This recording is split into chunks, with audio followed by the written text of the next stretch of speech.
na verdade, nós vamos fazer um bate-papo, né? Então, vocês podem perguntar quando vocês quiserem, podem também contribuir com o conhecimento de vocês, porque, na verdade, nós fizemos um estudo, né, que a Efigênia sugeriu o tema, e nós fizemos um estudo sobre esse tema aqui, para que a gente possa, juntos, buscar construir conceitos que vão nos ajudar no nosso dia a dia, né? Então, saber e fazer, saber e viver, saber e sentir. A transformação interna mostrada pelas obras do dia a dia. Então, na verdade, o que nós vamos fazer um link?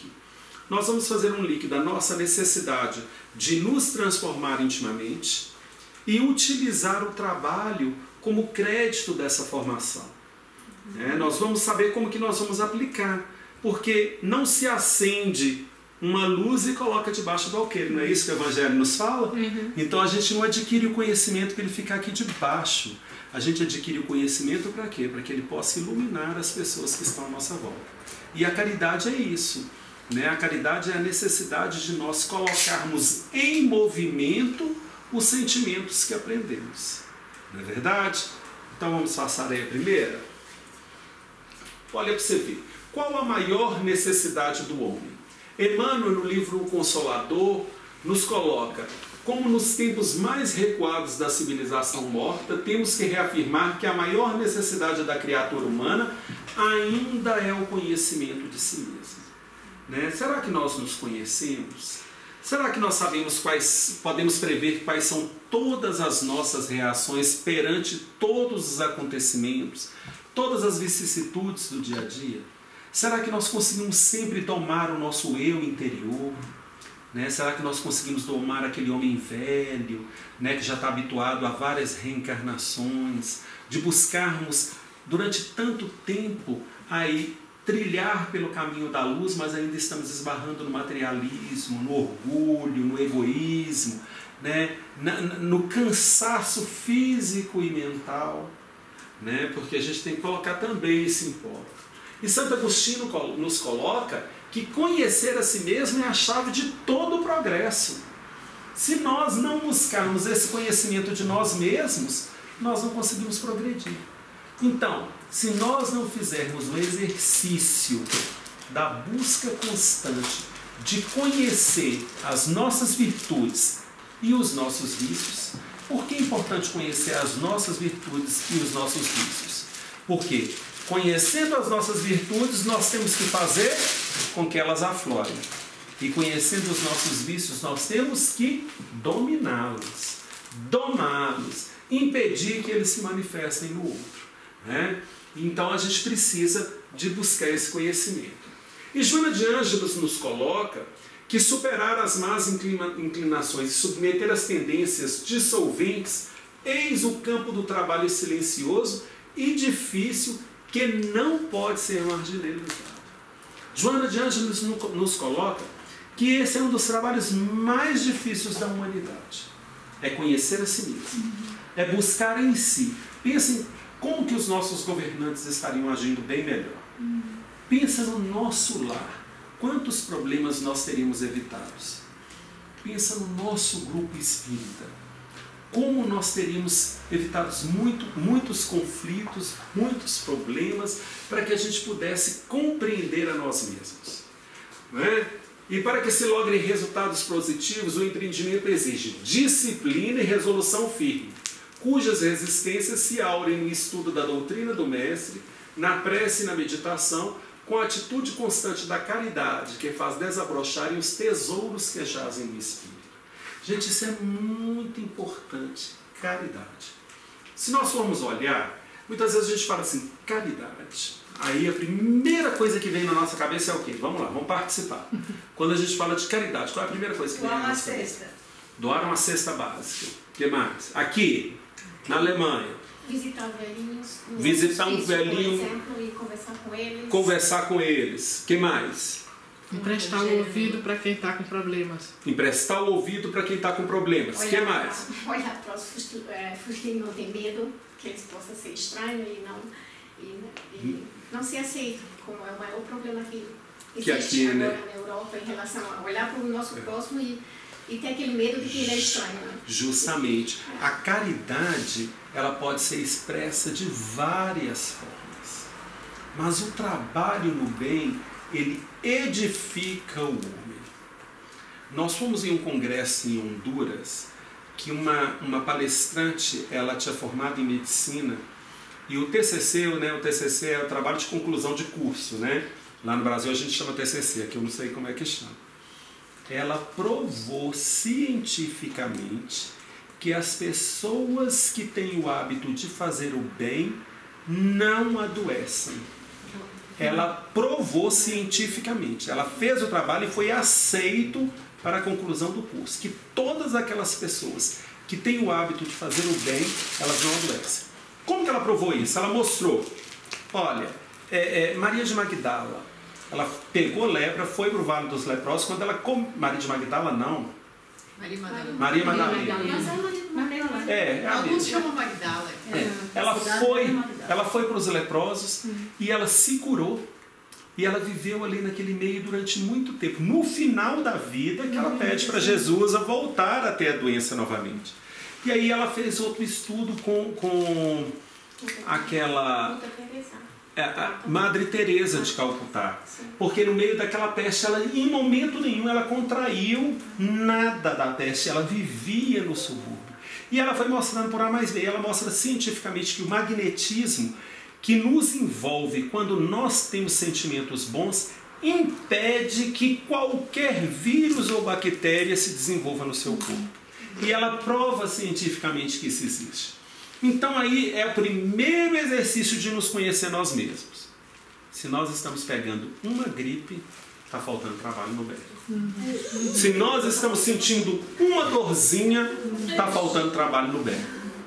Se nós estamos sentindo cansaço, porque esse povo não dormia, esse povo mal comia e tinha forças para caminhar, porque nós não sabemos que eles tinham carro, que eles tinham gente para levar eles para lá e para cá, que eles andassem de metrô.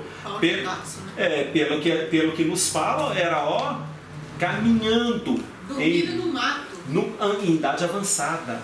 E sem reclamar. Então o trabalho do Cristo está aí. E é o primeiro momento que a gente tem que ver, porque muitas vezes a gente acha assim, não, eu sou espírita, eu trabalho no bem, mas eu estou adoecendo ainda. Será que eu estou mesmo trabalhando no bem ou estou fazendo de conta que estou trabalhando? Ou eu estou indo nas minhas horas vagas, ou eu estou indo naquele momento em que eu tenho um tempinho, porque a consciência me cobra que eu preciso de ir.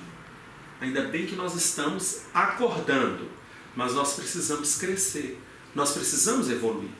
Nós precisamos buscar esse trabalho no bem para desenvolver em nós saúde. Não é? O Chico não teve aí, ele não teve um acréscimo para concluir a obra. Então há necessidade de nós trabalharmos no bem. Sônia, passa outra.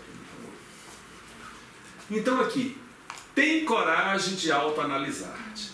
Deixa-te penetrar pelo bisturi do discernimento e autodescobre-te. Não negligencies a tarefa de autorrevelação. Desnuda-te perante a consciência e renova-te. Enquanto não te identifiques com as legítimas aspirações internas, permanecerás na periferia da busca sem glória de identificar em ti mesmo. Gente, isso é muito sério.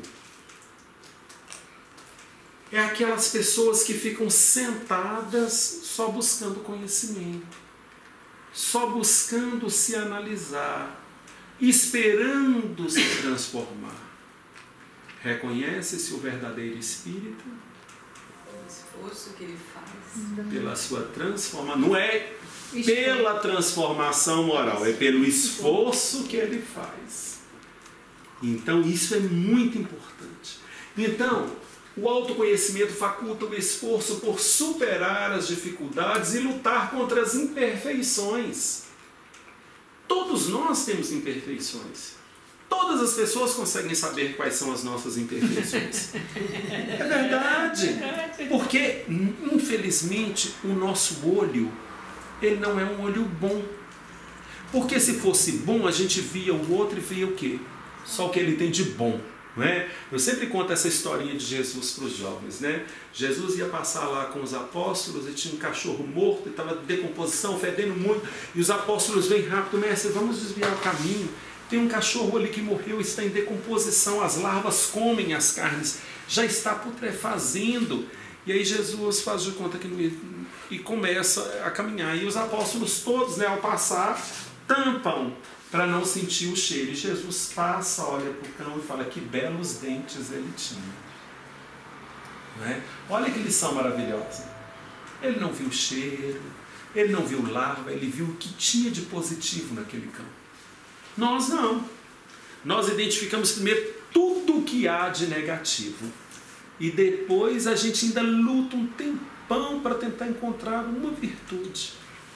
Será que é o outro que não tem a virtude? Ou nós é que não estamos habituados a ver no outro a bondade que existe nele? Então nós temos que autoanalisar-nos. Tem coragem de autoanalisar.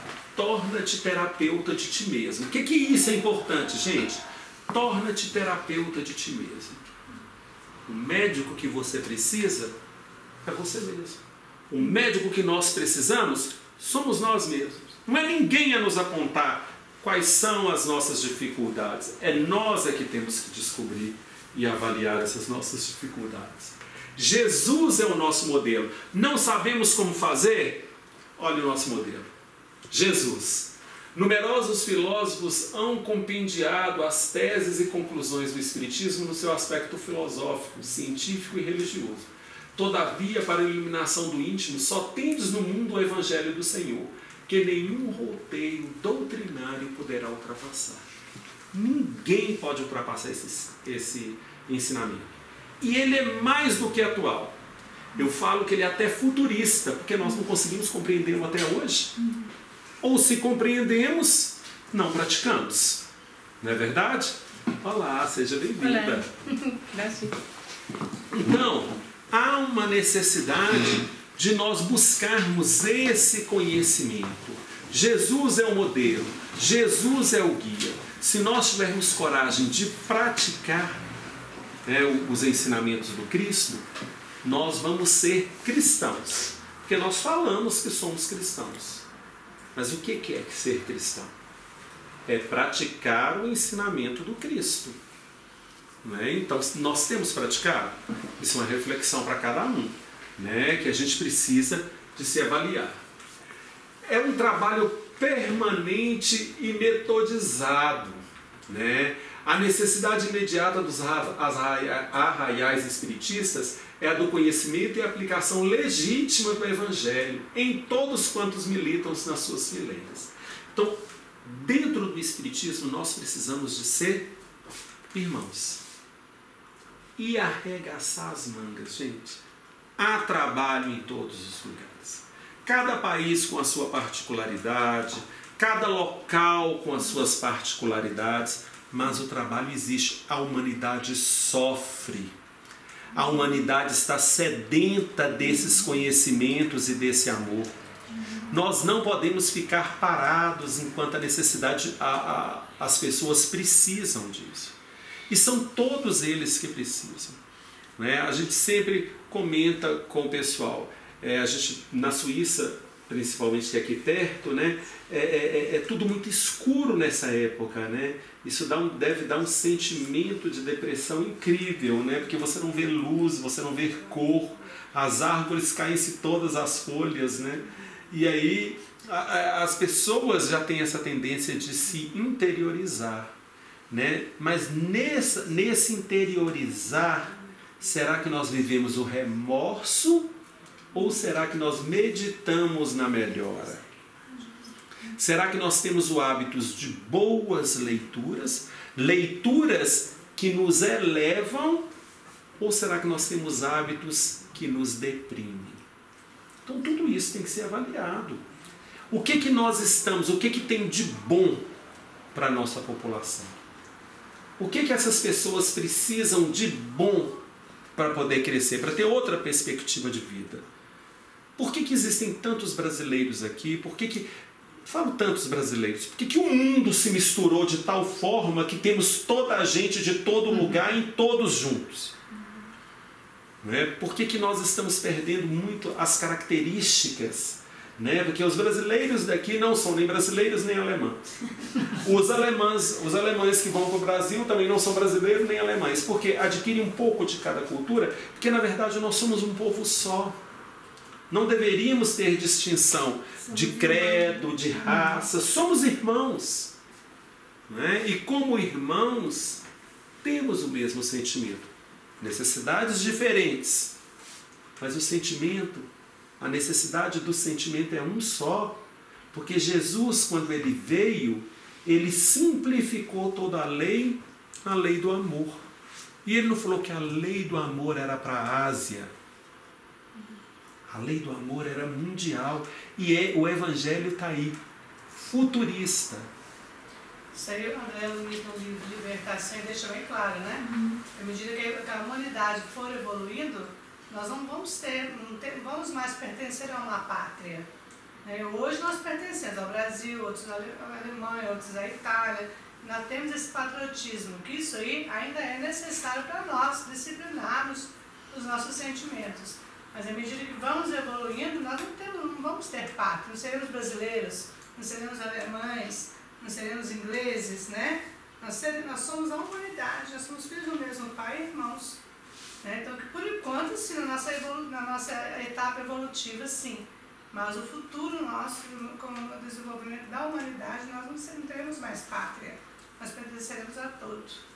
Sônia, eu penso que nós já estamos nesse processo, né? A gente já estamos a longo prazo, né? Está se concretizando. Somos irmãos, né? A gente está fazendo esse exercício, né? Esse exercício. E vamos aprender a conviver com todas as culturas, com todos, né? Eu falei que pena que todas as nossas palestras a gente coloca 1/3 da pergunta 919. 919A. Que Santo Agostinho ele nos ensina como ele fez essa reforma íntima. Olha para você ver como é que é fácil. Olha, fazei o que eu fazia quando vivi na terra. Ao fim do dia, interrogava a consciência. Passava revista ao que fizera e perguntava a mim mesmo se não faltara algum dever. Se ninguém tivera motivo para de mim se queixar. Foi assim que eu cheguei a me conhecer e a ver que se em mim precisava de reforma. Né?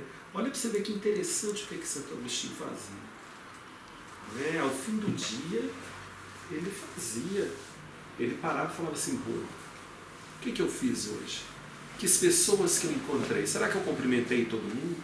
Será que eu fui gentil? Será que eu fui cortês? Será que eu dei a mesma atenção a todos? Né? E ele lá no final ele fala assim, e ele vai mais além, ele fala assim, e se Deus tivesse que me chamar hoje, com que consciência eu entraria no mundo espiritual? Porque muitas vezes a gente fala assim, eu vou deixar isso para amanhã. Né? Nossa, hoje eu não fiz isso, então vou deixar para amanhã. Não, na outra semana eu vou lá pedir desculpa para fulano. Né? E aí a gente perde a oportunidade, porque se for a nossa hora, o que nós faríamos? Né? Então, qual a necessidade que nós temos disso tudo? Então, o verdadeiro espírita e a reforma íntima, que foi o que nós falamos, né? Reconhece-se o verdadeiro espírita pela sua transformação moral e pelos esforços que emprega para domar suas inclinações más. Está no Evangelho segundo o Espiritismo. Né? Os Espíritos nos colocam que nós não precisamos de ser perfeitos para que a gente seja considerado espírita. Mas nós não podemos estacionar a nossa reforma íntima no estudo e no trabalho. Não existe fé sem obra, gente. A fé sem obra, ela é morta. Boa tarde, sejam bem-vindas. Não, está sempre em hora, tudo bem? Sejam bem-vindas. Então, pessoal, o que é importante disso tudo? O que isso para nós é muito importante? A fé sem obra, ela é morta. O que significa a fé sem obra sendo morta? Não basta acreditar. Eu tenho que colocar em prática aquilo que eu acredito. Não basta conhecer. Eu tenho que colocar em prática aquilo que eu conheço. Eu estava comentando com a Efigênia que eu estava vindo para cá, né? E tem uma companheira nossa lá no centro.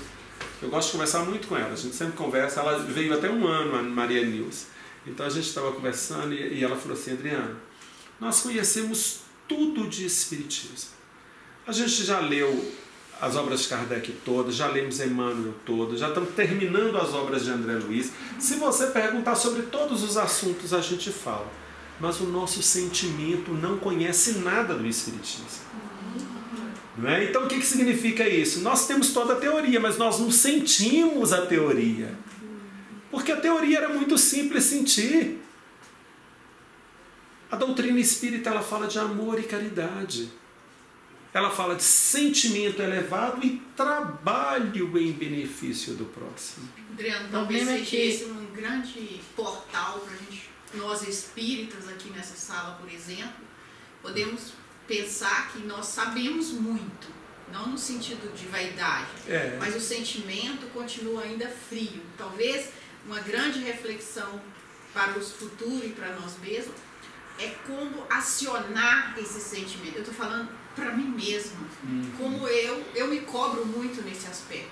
Às vezes eu tenho vergonha, eu falo, meu Deus, eu sei tanto, não no sentido de vaidade, mas o meu comportamento ainda não condiz, então eu me cobro o que eu tenho que fazer. E eu confesso para você que eu não sei acionar esse sentimento. Na minha opinião, eu acho que um dos grandes problemas que os espíritas têm é que eles não professam que eles acreditam.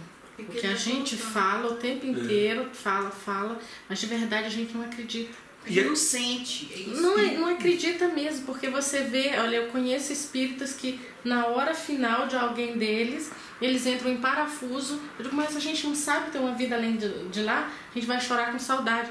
E será que tem mesmo? Então, esse eu acho que é um dos grandes problemas, porque a teoria fica só na teoria mesmo.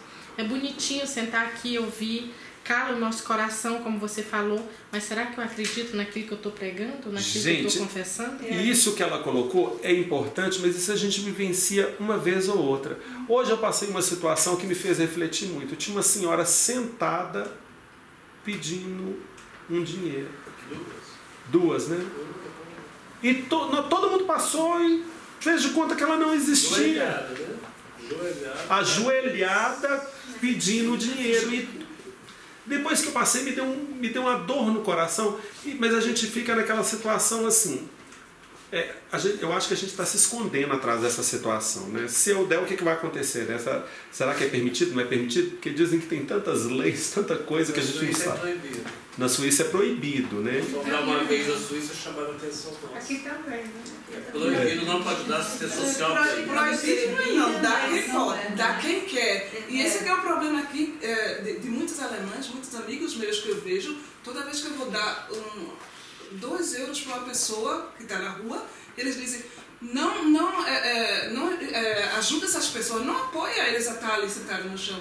Mas pode ser 2 euros para comprar um pão. Justo. Tá certo que eu não vou nunca tirar a miséria da vida dessa pessoa, mas naquele dia ela vai comer o pão. Você sabe que tem uma história de Chico que é muito interessante? Porque você falou do pão ainda, que é uma coisa saudável. Um dia um senhor chegou para o Chico e falou assim, ô Chico, me dá um dinheiro para eu comprar um cigarro? Aí o Chico tirou e deu. E aí o amigo que estava do lado virou e falou assim, peraí, Chico, cigarro não é um suicídio indireto? Você está incentivando a pessoa a praticar o suicídio? Eu falei, não. Ele me pediu o dinheiro. O dinheiro era meu. A caridade eu fiz. Agora, o que ele vai fazer com a caridade que eu dei, esse é problema dele.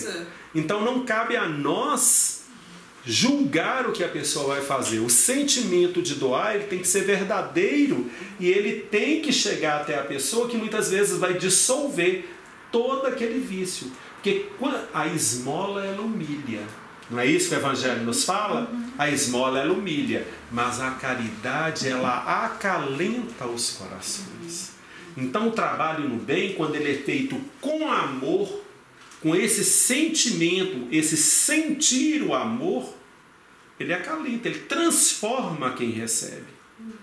Ele tem a finalidade de transformar.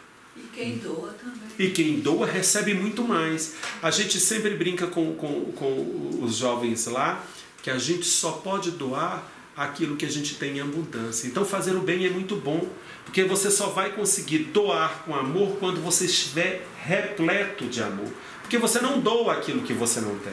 Você pode até ir fazer o trabalho de caridade, mas se você não tem sentimento, é a fé sem obras. Você está ali mecanicamente como se fosse uma máquina distribuindo. Não é? Adriano, na tua fala, eu estou lembrando que o Marcos ontem contribuiu com a gente, que está assim, bem latente na minha cabeça. A diferença da caridade, né, os caridosos. Né? Eu penso que esses dois pontos, a caridade e o caridoso. Né? O caridoso, eu penso que quando eu já estou investida, né, impregnada desse sentimento, já pulsa dentro de mim. A caridade é aquele impulso imediato, eu vou dar a cesta básica. E está correto, né? Tá, é o início. É o início, né? Mas eu achei assim, muito interessante esse chamamento que ele fez ontem para nós lá em Gostácio. Justamente porque quem é caridoso, ele não espera a necessidade do outro. Ele parte em busca da necessidade e trabalha. O caridoso, ele não tem tempo ruim, ele não cansa, ele é um trabalhador incansável, ativo e atuante. Quando isso é uma questão de autoavaliação, pessoal. Eu estou falando isso que serve para mim mesmo, porque quando eu estudei, eu também refleti várias coisas, porque a gente trabalha em postos de assistência no Brasil, que às vezes no domingo a gente fala, nossa, domingo, né? É o único dia que a gente teria para dormir até mais tarde, a gente levanta 6 horas da manhã, porque nós temos que pegar todo mundo em casa, que o posto é longe, 7 quilômetros, né, lá da cidade. Então até a gente chegar às 7 horas e ficamos até 12:30 com os assistidos. Mas quando a gente chega lá, esse sentimento de cansaço, tudo isso acabou. Se algum dia que a gente fica em casa, o sentimento de cansaço continua conosco. Você pode dormir, que você fica cansado. Você vai para lá, você trabalha com os jovens, você vai para a rua, você brinca com as crianças e tudo, e você volta com a alma lavada. Porque o exercício do bem tem a finalidade de nos revigorar. Muitas vezes a gente volta, né, com o corpo muito cansado, mas a nossa mente extremamente tranquila e serena, porque deu a missão cumprida. Temos dado conta, né? Então, assim, o vigor espiritual é maior. Do que o cansaço físico, exatamente, né?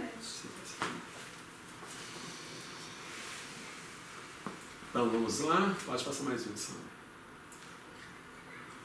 Como Jesus nos vê? O que vocês acham? Mano, preguiçosos. Reclamadores, preguiçosos. Tá brincando. Tá brincando. Tá no recreio. Pedindo oportunidades de trabalhar, as oportunidades batendo na porta, a gente fala, não, agora não, deixa depois. A gente sempre brinca com isso, né? Pode passar o próximo aí, senhora. Ó, vós sois a luz do mundo. Olha como Jesus nos vê. Vós sois a luz do mundo. Faça brilhar a vossa luz. Se tivesses fé com um grão de mostarda, dirias a esse monte, passa-te daqui para outro lado. Você sabe que eu fiquei tão decepcionado com isso. Nós fizemos um estudo agora e nos deram de presente um grão de mostarda, enrolado num saquinho desse tamanho. Gente, presta atenção. O grão de mostarda é tão pequeno, mas ele é tão pequeno que para a gente encontrar o grão de mostarda dentro do saquinho era uma dificuldade. E aí, se a gente tivesse fé do tamanho de um grão de mostarda, eu falei, Senhor Jesus, que tamanho que está a nossa fé. Porque eu não estava enxergando nem um grão de mostarda. Então, olha a confiança que o Cristo tem em cada um de nós. Olha a confiança, olha a certeza. Que ele poderia colocar, vós poderíeis ser a luz do mundo. Quer dizer, quem quisesse seria. Mas ele fala sem distinção a todos nós. Vós sois a luz do mundo. Porque a finalidade de cada um de nós que aqui estamos reencarnados é evoluir. Independe em que posição nós estivermos, onde nós estamos, inseridos em qual grupo familiar que nós estivermos.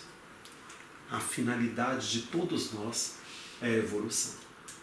é a E luz. descobrir a centelha divina dentro de cada um, né? Que Justamente. está latente, precisando apenas Deixar a luz brilhar. brilhar. É simplesmente essa reforma íntima que nós falamos no começo de quê? De tirar a escuridão dos vícios que apaga a nossa luz. Só isso. É simples. Só isso. E isso é... Só isso. Só isso.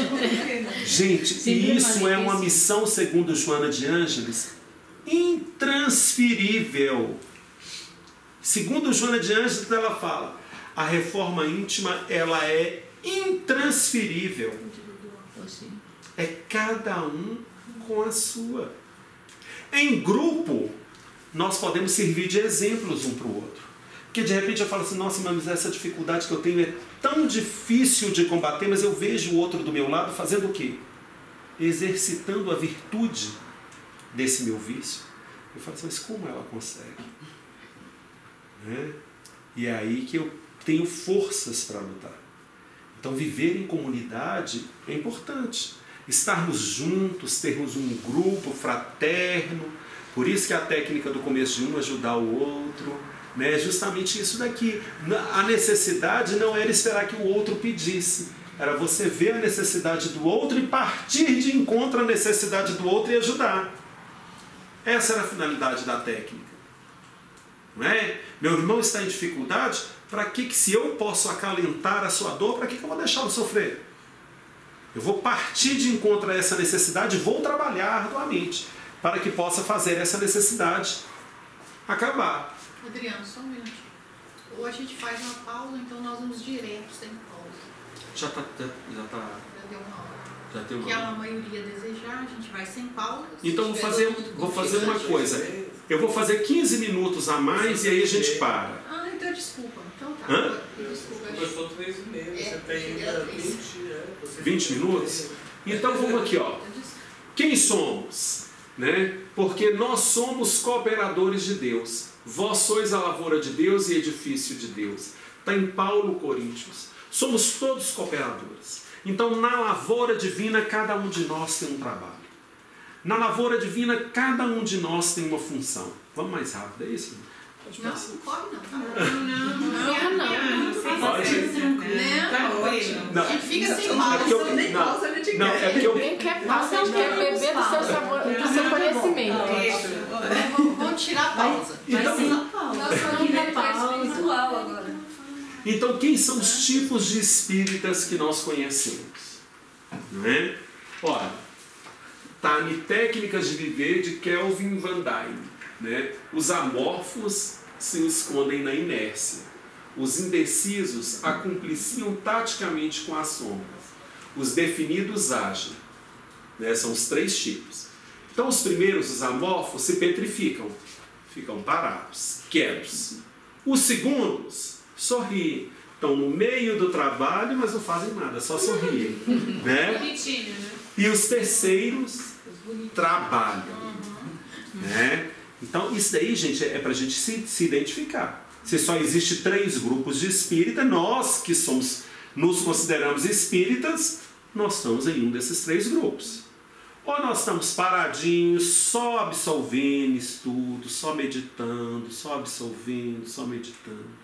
Ou nós estamos fazendo de conta que trabalhamos, nós chegamos no trabalho, nós só sorrimos, andamos de um lado para o outro, não exercitamos, vamos quando podemos, né, quando temos, ou somos aqueles que somos atuantes. Tenho trabalho, eu estou pronto para trabalhar. Né? Mas tão somente os que porejam dedicação ao bem desbravam estradas renovadoras e talham mapas de luz, de consciência a consciência, povo a povo, mundo a mundo. Então somente aqueles que realmente entendem e compreendem é que vão praticar e que vão fazer isso daí. Mais uma perguntinha para nós. Somos o trabalhador que o Cristo precisa? Somos um instrumento ainda muito imperfeito, mas é o que tem à mão, né? Vamos dizer assim, né?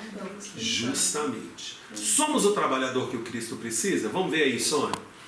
Se nós somos o trabalhador que o Cristo precisa. Pode passar. Quem é o trabalhador do Cristo? Pode apertar. Quando me refiro a trabalhadores, falo de companheiros não completamente bons e redimidos. Ó, pra você ver.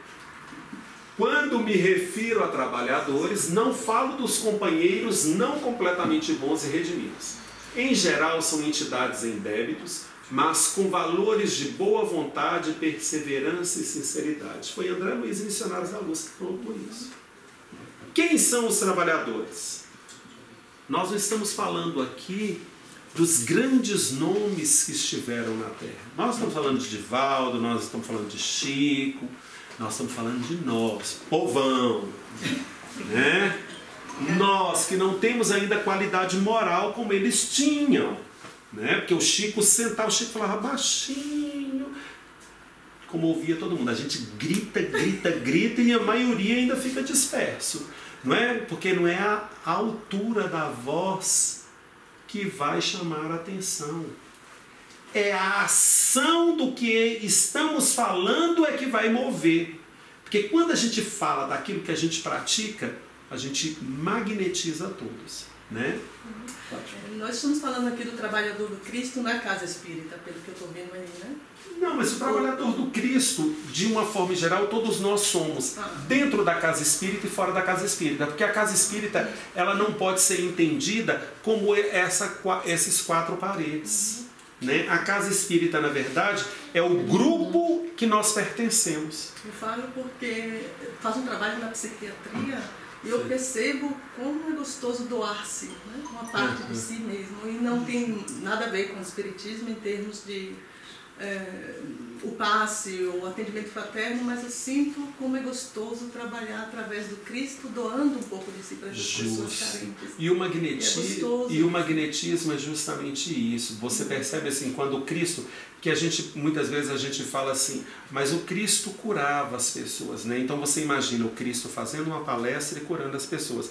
E você percebe que isso que você está falando não era a realidade. Por exemplo, teve aquela vez que ele estava passando no meio da multidão e ele vira para Pedro e fala assim, alguém me tocou. Pedro fala, mestre, todo mundo te toca, está todo mundo aqui em volta. Ele falou assim, não, alguém me tocou com o coração. Né, que é a mulher hemorrágica que estava lá, que toca ele. Então o que acontece? Naquele momento ele estava ali para curar? Não. Mas ele curou. Por quê? Porque era um trabalho incansável. A tua fé te curou. Na verdade, ele foi o instrumento. Ele foi o magnetismo atuante. Porque você acha que aqui não existem espíritos superiores, mentores dessa casa que poderiam nos curar de todas as nossas enfermidades? Está lotado de energias benfazejas aqui. Agora, qual é o nosso padrão vibratório para absorver essa energia? Para tocarmos. Então, nós podemos ser instrumento onde quer que a gente se encontre, né? Mas nós precisamos de ser atuantes. Pode passar, Sônia. O trabalhador que necessitamos de colaboradores fiéis que não cogitem de condições, compensações e discussões. Olha para você ver, o trabalhador que o Cristo precisa, está falando para o centro espírita. Para o trabalho do Cristo, não necessita de pessoas que cogitem condições, quer dizer, eu só posso esse dia, eu só posso esse horário, eu só posso nessa condição, né? Compensações, quer dizer, muitas vezes a gente não fala de compensações, mas a gente fala assim, nossa, eu vou porque eu estou precisando tanto de receber, então se eu fizer esse trabalho eu vou receber isso em troca, né?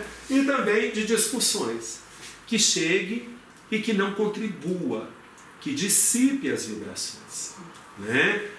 Necessitamos de servidores de boa vontade, leais ao espírito da fé.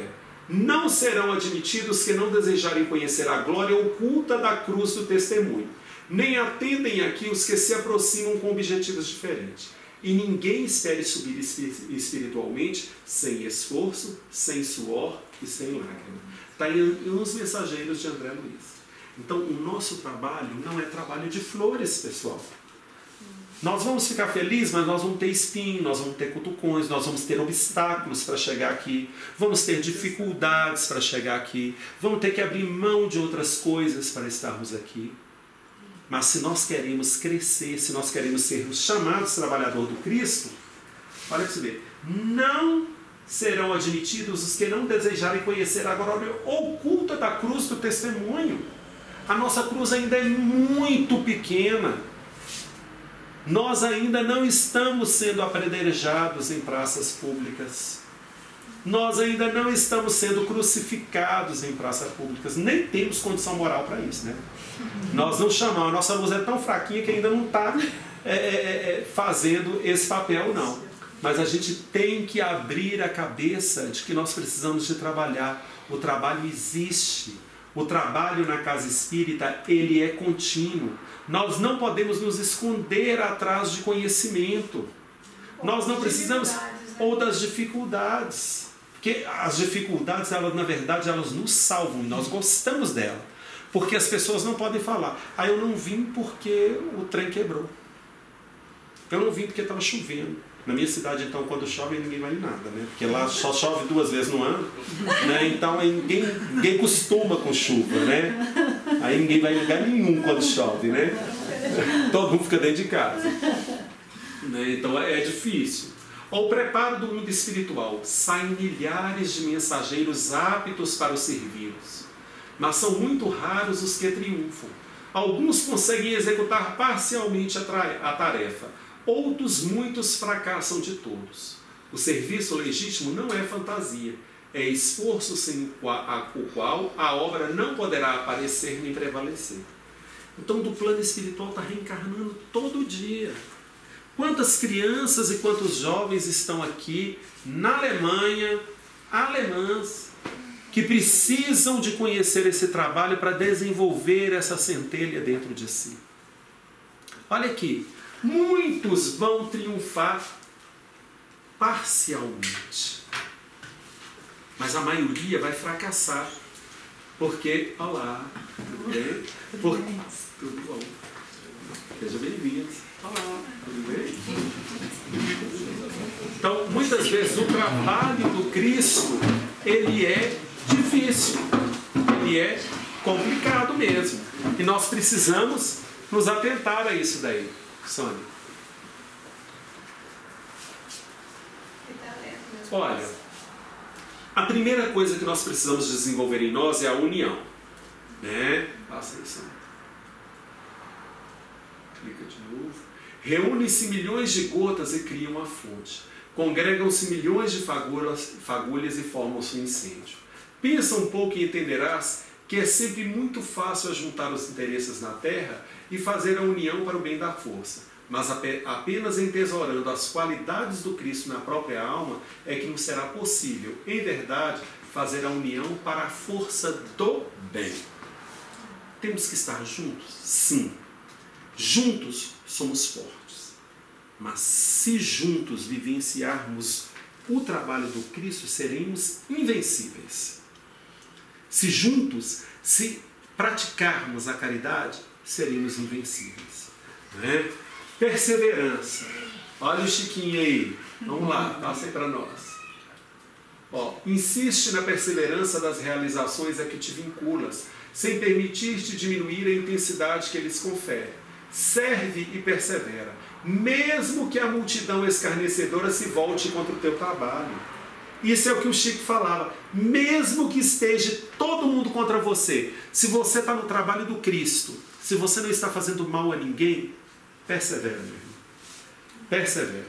Adriano, por favor, você poderia trabalhar com a gente mais a questão da união dentro do grupo, dentro de uma diversidade, né? Porque muitas das vezes nós estamos no grupo, mas nós não estamos, né?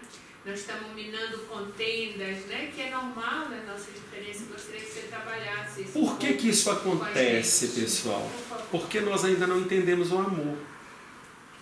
Eu aceito o outro desde que ele tenha as limitações que eu acho que deve ter. Eu não aceito o defeito do outro. Porque quando eu aceito o defeito do outro, eu amo sem condições. Se nós estamos num... Gente, a primeira coisa que tem que entender, isso tem que ser regra para todos nós. Né? Não existe acaso. Se nós estamos reunidos aqui e não fomos reunidos na mesma família, é porque essa família espiritual aqui, não é isso que a doutrina espírita nos ensina? O nosso grupo espírita não é a nossa família espiritual mais próxima? Muitas vezes nós estamos ali agrupados e temos muito mais afinidade que com os nossos familiares consanguíneos. Não é mesmo? Então, se nós estamos ali juntos e chega alguém para esse grupo que nós temos dificuldades, é porque chegou o momento de trabalharmos as dificuldades. Não se cai uma árvore, uma folha sequer de uma árvore sem que haja permissão de Deus. Ele não permitiria que alguém chegasse ao grupo simplesmente para desarmonizar. Você não imagina a dificuldade que a espiritualidade teve para trazer aquela pessoa a esse grupo para que ela pudesse ser trabalhada, para que ela pudesse ser amada. De repente, as dificuldades que ela coloca é para que nós possamos aprender a exercitar o amor, a paciência e a tolerância. Se nós estamos intolerantes e pacientes, nós não devemos nos afastar. Nós devemos usar o bisturi, que foi colocado no começo, nos avaliar, porque o defeito do outro que mais nos agride é qual? É aquele que em nós é mais gritante. De repente, se eu estou tão incomodado com ele, vamos nos avaliar que é o defeito que eu também tenho e que agrido muita gente. Não é? Então nós temos que entender isso daí. Vamos lá. Acomodação, pessoal. O que mais desvia os passos das trilhas renovadoras não são as interferências de fora. É o torpor acomodatício por dentro que impede a marcha da criatura. Isso é cada um saber. Gente, eu não estou acomodado. Essas dificuldades que eu tento encontrar, essas desculpas que eu tenho para o trabalho, não são simplesmente desculpismos. Não são momentos em que eu preciso de trabalhar ardentemente dentro de mim para vencer essas más tendências. Não são os meus vícios falando mais alto. Porque quando eu vou exercitar o bem, o que em mim ainda é errado grita. Porque ele sabe que quando eu acender essa luz, ele vai sair. O que é o mal, gente? Ignorância. Mas tem um conceito de mal que vai nos fazer pensar. A ausência do bem. O mal não existe. Deus não criou o mal. A ausência do bem é que nós chamamos de mal. O que é? Ela precisa de tomar um remédio. Ou eu dou o remédio, ou eu não dou o remédio. Só existem essas duas possibilidades. Se eu não dou o remédio para ela, o que eu estou fazendo? O mal. Ela vai piorar. Se eu dou o remédio, eu estou fazendo o bem. Então isso é uma coisa bem simples. Só existem duas condições. Ou eu faço, ou eu não faço. Então a ausência de fazer o bem é fazer o mal. Então se você é convidado para um trabalho e você não faz, você está fazendo mal. Se você tem a oportunidade de praticar o bem, de estudar em grupo, de fazer crescer o grupo, porque muitas vezes fala assim, mas a minha presença vai fazer diferença? Faz. Porque a somatória das nossas vibrações é o magnetismo que vai socorrer milhões de espíritos que estão aqui fora. Quanto maior for a somatória das nossas vibrações, maior é o número de espíritos que nós estamos atendendo com as nossas vibrações e estamos tratando. Estamos dando condições para a espiritualidade superior tratá-los. Muitas vezes nós não estamos vendo. Mas esse momento aqui, em que todos estão aqui, nós estamos doando ectoplasma. Quantos espíritos estão aqui sendo resgatados? Nesse momento de festa, que é coisas assim horríveis que a gente viu na rua, de jovens bêbados caindo, chorando pela rua. Você imagina como que a treva trabalha naquilo dali. Como ela se compraz. Agora, um grupo desse daqui, reunido num momento desse daqui, é um ponto de socorro espiritual. No Brasil, a gente fala que na época do carnaval, os grupos espíritas que se reúnem é onde são instalados os pontos de socorro espiritual que vão socorrer os espíritos que estão desencarnando naquela região. Então, olha, eu estou todo arrepiado. O grupo que a gente está aqui hoje, vocês não imaginam quanto de ectoplasma e como estão sendo tratados a periferia que estão à nossa volta. E, Adriano, os que estão desencarnando e que estão reencarnando pelo processo daquilo que a gente conversou. Isso, um processo bem com doloroso, certeza. Né?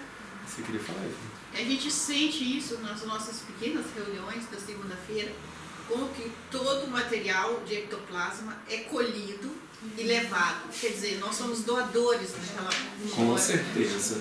Com certeza. Pode passar. Ajusta-te à inspiração superior.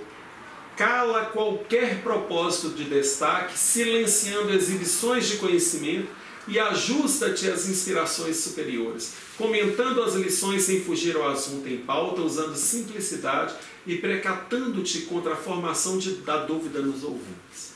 Né? Muitas vezes a gente quer que as nossas dificuldades falem mais alto, e aí o que a gente faz? A gente tenta justificar aquela ação com as nossas dificuldades. E aí a gente causa dúvida em tantos. Né? Então o que a gente tem que fazer? Pegar o Evangelho, absorver e nos avaliar.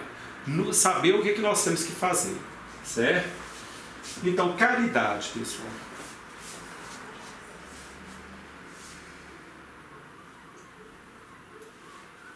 Olha o que André Luiz e Chico nos fala no Conduta Espírita. Pelo menos uma vez por semana, dedicar-se à assistência dos menos infelizes. Não está falando de assistência material. Está falando de qualquer assistência. Uma vez por semana. Isso é o mínimo que nós podemos fazer. Uma vez por semana, dedique-se aos mais necessitados. Esse é o exercício da caridade. Pode passar, Sandra. Mediunidade, pessoal. Mediunidade é uma coisa que a gente, da doutrina espírita, a gente exercita muito. Todos nós somos médios. Não é isso que nos fala André Luiz? Todos nós somos médios. Que doce puros gozos dão esse trabalho espíritas pela caridade feita com a ajuda da evocação dos espíritos sofredores. Então é a caridade também de policiar o nosso sentimento num trabalho como esse. Por quê? Porque aqui são trazidos vários espíritos que precisam de tratamento. E muitas vezes nós somos médios e nem sabemos, e de repente nós absolvimos o sentimento desses espíritos aqui e acabamos aumentando essa vibração. O que eu tenho que fazer? Se eu cheguei aqui e captei alguma vibração e estou sentindo algo que eu não sentia, o que eu tenho que fazer? O que os espíritos nos ensinam? Vibre em condição contrária na mesma intensidade. Se está me dando vontade de ir embora, eu faço uma prece e me imagino aqui. Ficando, vocês vão perceber que instantaneamente a vontade passa. Porque você tratou o espírito que estava à sua volta. Então vamos exercitar a caridade no dia a dia. Muitas vezes é do próprio espírito. Também. É nosso, muitas vezes. Pois é. O sentimento é nosso. Eu sempre falo com os jovens assim, todas as vezes que eu não estou com vontade de ir para o centro espírita, eu arrumo e vou mais cedo. Para a vontade não me vencer. Porque eu gosto de ir. Por que eu não estou com vontade de ir? Então, simplesmente eu posso ter absolvido algum espírito. No livro, os missionários não contam a história de uma mulher lá, que eles levam os espíritos cedo na casa dela para o tratamento, ela convive com os espíritos durante o dia todo, né? Sente o que eles sentem. Por isso que a gente tem que se policiar durante os dias da nossa reunião. Por quê? Porque nós atraímos os espíritos para próximos de nós. Somos nós que vamos trazê-los, eles não estão mais materializados do que espiritualizados. Eles não estão aqui na Terra ainda, é porque eles precisam muito mais da matéria. Então, se eu aproximei, o que eu tenho que fazer? Pera ainda, eu programei para ir, por que não me deu essa vontade de ir agora? Não, vamos arrumar e vamos embora logo, antes que essa vontade cresça. Porque eu também tenho essas imperfeições.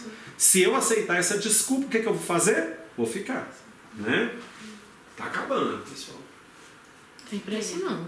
E a divulgação, gente. Olha, ir de 2 a 2 e pregar aí o meu evangelho. Pode passar, Sandra. Que a divulgação, ela é muito importante na doutrina espírita, né? Porque a gente não pode passar.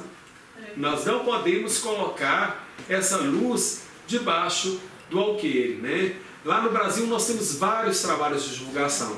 Temos trabalhos que nós recolhemos alimentos e temos um trabalho que foi criado há uns 3 anos atrás, que é um trabalho muito interessante, que chama Campanha de Esclarecimento Chico Xavier. Que campanha é essa? A gente pega livros espíritas de 2 a 2, batemos de casa em casa e oferecemos uma leitura edificante para essas pessoas. E retornamos 15 dias depois para buscar. E oferecemos outro livro. Da 3ª vez a gente fala, olha, tem um centro espírita aqui perto que funciona tal dia. Vai lá, que lá tem uma biblioteca vasta. E você pode escolher o livro que você quiser. E aí as pessoas vêm, muitas vezes elas vêm só para pegar o livro, e outras vezes elas falam assim, vai ter palestra, eu posso assistir? Pode, fica para o evangelho, meia horinha. E aí elas vão ficando para o Evangelho, a gente convida para os cursos e vamos levando conhecimento para essas pessoas. O Espírito tem muitos frequentadores hoje, trabalhadores que começaram através do livro, da campanha dos Clérigos Chico Xavier. Então é uma campanha que a gente faz oferecendo livros para quem quer ler, né? Que são os trabalhos de divulgação. E esses trabalhos de divulgação podem ser de várias formas, né? Folder, panfleto, né? Programas de rádio, programas na internet, de palestras que são divulgadas, de mensagens que são divulgadas, no Facebook, né? Que a gente tem que usar a tecnologia a nosso favor também, né? O que espera Deus de mim então, pessoal? Vamos lá, pode ir. Clica mais uma vez, mais uma. Mais uma. Se você quiser saber o que Deus pede a você ou espera de você, não perca tempo com tiradas filosóficas. Olhe em torno de si próprio. A obra de Deus em suas mãos tem nome específico. Chama-se deveres imediatos na ordem do compromisso. Deveres imediatos. Então aqui todos vocês aqui vão fazer uma reflexão de que trabalho precisam fazer. Onde precisam estar atuantes. Porque são deveres imediatos. Não estamos aqui por acaso. Vocês não vieram ver um brasileiro falar aqui, né? Saiu lá das Minas Gerais por acaso, né? Vamos lá, Sandra? Pode clicar, clica de novo. Vence desde agora desculpas de horários, contratempos, empeços, dificuldades, enxaquecas, indisposições e alergias para cooperar no bem. Mede-se a evolução da alma pelo número de almas que ela influencia beneficamente. Gente, isso é sério. Alergia aí deve ser um trabalho, né? Eu tô achando graça da alergia, né? Gostei. Ele já falou isso da última vez, ele falou alergia que logo me faz alergia. Por essa razão, no decorrer de cada semana, observa quantas horas gasta contigo mesmo e quantas horas consagra-se ao serviço dos outros. Adriano, essa questão do influenciar outro é interessante porque, por exemplo, chega de noite e você pensa assim, quem eu influenciei hoje? Ou quem me influenciou? Porque aí eu me coloco, eu estou submissa ou estou na posição de quem está recebendo a influência ou estou na posição de quem está influenciando? Justamente. Do doador ou passivo. Porque às vezes a criatura ela é passiva, ela não sabe que ela é passiva. Ah, eu sou passiva? Sim, você é passiva. Então nós temos a chance de nos reposicionar. Gente, isso que a Efigênia está falando é tão sério, porque a gente tem que ter consciência disso. Nós fomos em Paracatu fazer um trabalho com alcoólatras. E nós fomos numa praça para cantar e para convidar os alcoólatras, né? As pessoas estavam bem para tomar uma sopa. E nós fizemos uma roda com os jovens assim, começamos a cantar. Os alcoólatras iam entrando na roda, iam deitando no chão e dormindo.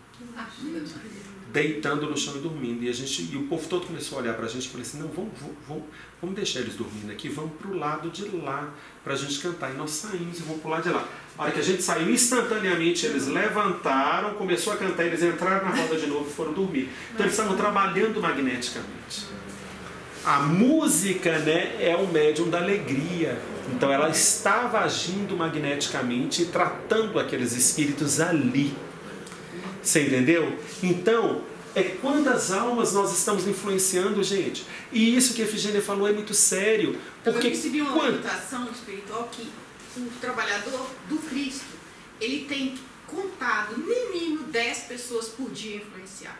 Você pode influenciar com um sorriso, eu te olho, eu te injeto um sorriso consciente, eu não estou rindo, consciente porque eu vou transferir energia para você, doei E aí no fim do dia eu tenho que ter 10 doações. E isso é tão sério para a gente colocar assim, eu cheguei aqui nesse grupo, se um se desequilibrou e se o outro se contagiou no desequilíbrio, o que significa isso?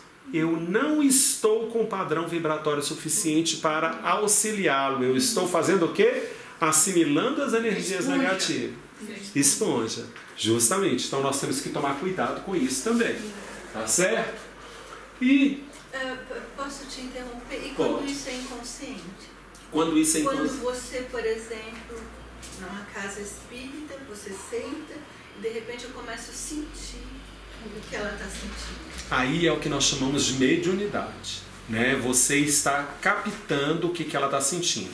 O que você deveria fazer? O que o livro Passe nos ensina? Não é?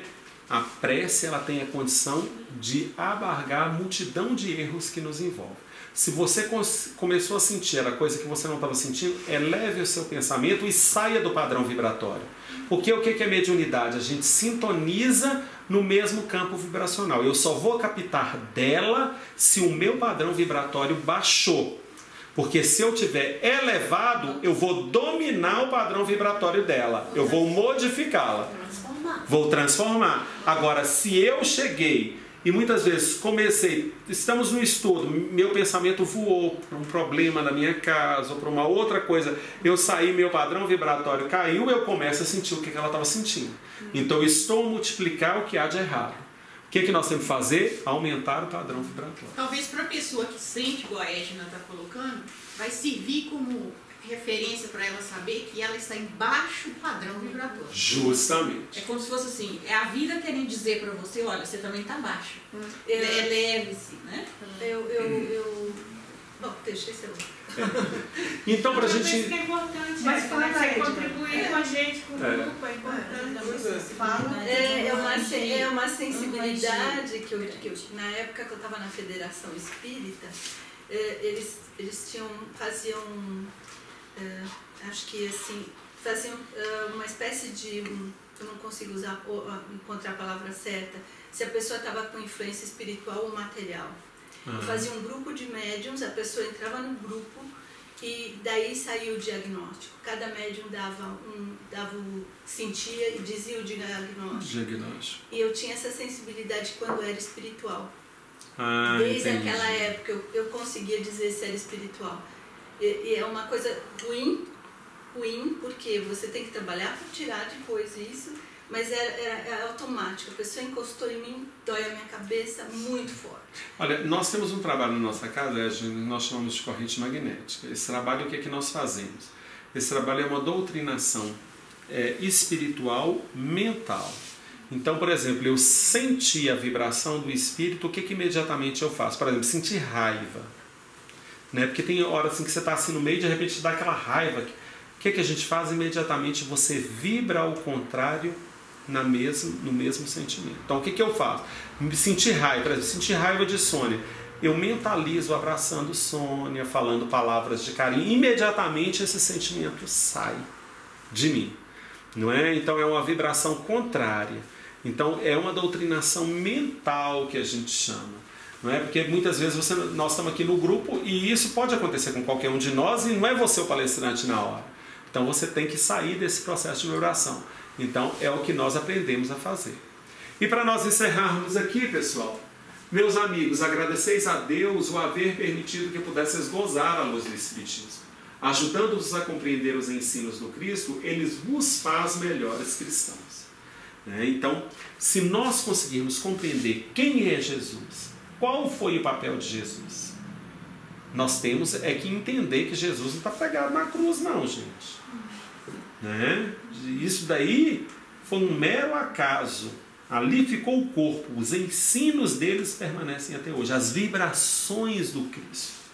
Não era o corpo que curava, era o sentimento, eram as vibrações. Então vamos ser verdadeiramente cristãos. Tá certo? Obrigado.